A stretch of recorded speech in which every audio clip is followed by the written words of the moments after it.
दिल इतनी जोर से धड़क रहा था कि हर धड़कन सीने को चीरती महसूस हो रही थी। बड़ी मुश्किल से उसने खुद को संभाला और धीमे धीमे कदम उठाती हुई ऐशाल के सामने आ खड़ी हुई। इस पल उसके भीतर का गुरूर, घमंड और सख्ती सब चूर चूर हो चुके थे।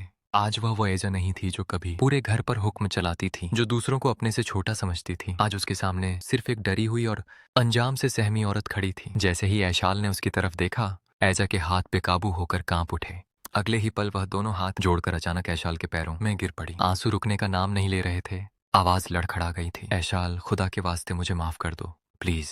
मेरा सब कुछ तबाह हो जाएगा। उससे कह दो कि तुमने मुझे माफ कर दिया है। मैं हर किसी से माफी मांग लूंगी, बस मुझे उस अंजाम तक मत पहुंचाओ। ऐशाल कुछ लम्हे खामोशी से उसे देखती रही। फिर उसके होंठों पर एक ऐसी मुस्कान उभरी जिसमें दर्द भी था, तंज भी और बरसों की दबी हुई कड़वाहट भी। वह थोड़ा आगे बढ़ी और बेहद ठंडे मगर साफ लहजे में बोली, याद है ऐजा भाभी, वो दिन जब आपने मुझ पर घटिया इल्जाम लगाकर मुझे इस घर से निकाल दिया था, जब मैं रो रो कर कह रही थी कि मैं बेगुनाह हूँ, मगर आपने एक पल के लिए भी नहीं सोचा कि मेरा दर्द क्या है, मेरा हक क्या है। तब आपको मेरा ख्याल क्यों नहीं आया था? ऐजा ने सिर झुका लिया। आंसू फर्श पर गिरते चले गए। ऐशाल की आवाज अब भारी थी मगर कमजोर नहीं। जब आपने मुझ पर तरस नहीं खाया तो अब मुझसे ये उम्मीद क्यों? ऐजा जैसे पूरी तरह टूट चुकी थी। उसने फिर से ऐशाल के पैरों को पकड़ लिया। मैं गलत थी, बहुत गलत। मेरा दिल अंधा हो चुका था। मैंने जुल्म किया, मगर अब पुलिस, मुझे बचा लो। अगर उसने मुझे छोड़ दिया तो मैं कहाँ जाऊंगी? ऐशाल के चेहरे पर एक जख्मी हंसी फैल गई। इंसान जो बोता है वही काटता है। आज तुम्हारे किए हुए कर्म तुम्हारे सामने खड़े हैं। ऐजा को लगा जैसे दीवारें सिमट रही हों, जैसे दरवाजे एक एक कर उसके लिए बंद होते जा रहे हों।